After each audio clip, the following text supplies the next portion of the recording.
On peut dénoncer la dangerosité du programme du Front National au nom des valeurs, tout ce que la thématique de la préférence nationale véhicule de tendancieux. On peut aussi considérer que le programme du Front n'est qu'un pur habillage, que sous ses allures souvent acceptables, le plus souvent floues et incantatoires, il ne doit pas faire oublier que le populisme a souvent emprunté le chemin de la légalité et de la respectabilité pour parvenir à ses fins. Prendre argument de l'histoire, ou plutôt des risques de bégaiement de l'histoire, pour mettre en alerte sur des intentions cachées. Essayons pourtant de nous en tenir au programme, pour ce qu'il est, sans extrapolation, les 144 engagements présidentiels de Marine Le Pen.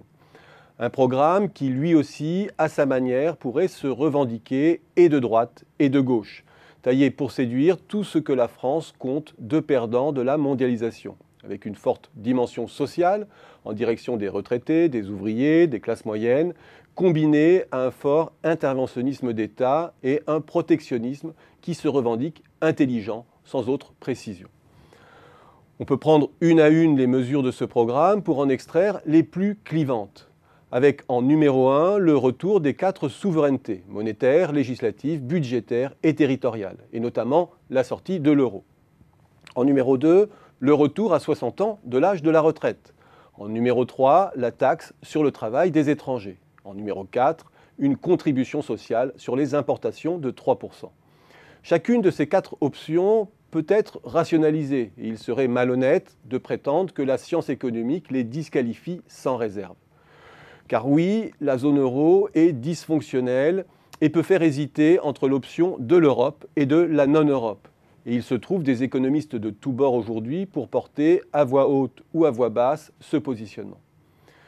Certes, la retraite à 60 ans est a priori problématique, d'autant que les récentes réformes de rallongement parviennent au mieux à assurer un équilibre financier à long terme, au prix, il faut le dire, d'une dégradation forte du pouvoir d'achat des retraités.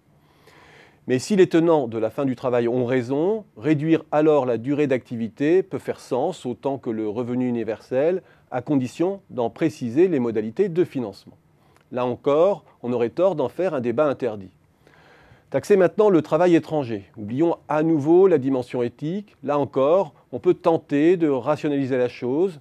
Taxation n'est pas interdiction et l'on peut toujours évoquer la nécessité de rentabiliser nos investissements dans l'éducation. Enfin, quant au fait d'instaurer une taxe sur les importations, on sait là aussi qu'elle heurte le consensus expert, nos engagements internationaux aussi.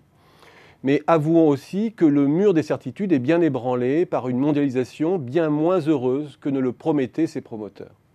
Le vrai danger du programme n'est donc pas dans ses propositions, il est dans sa construction, dans sa cohérence d'ensemble. Le programme est une machine à faire des chèques en direction de tout ce que la société peut compter de perdants. Pourquoi pas? Il propose dans le même temps de rompre avec les engagements internationaux, notamment européens, réduisant la sortie de l'euro en une sorte de thérapie miracle qui restaure les marges de manœuvre discrétionnaires des États, leur redonnant notamment instantanément les moyens de restaurer l'État-providence. Et c'est bien là l'un des très gros écueils du programme du Front National. Car s'il peut être légitime de vouloir désengager la France d'une Europe dysfonctionnelle, au nom de son intérêt à long terme, comme toute réforme de structure lourde, elle a un coût.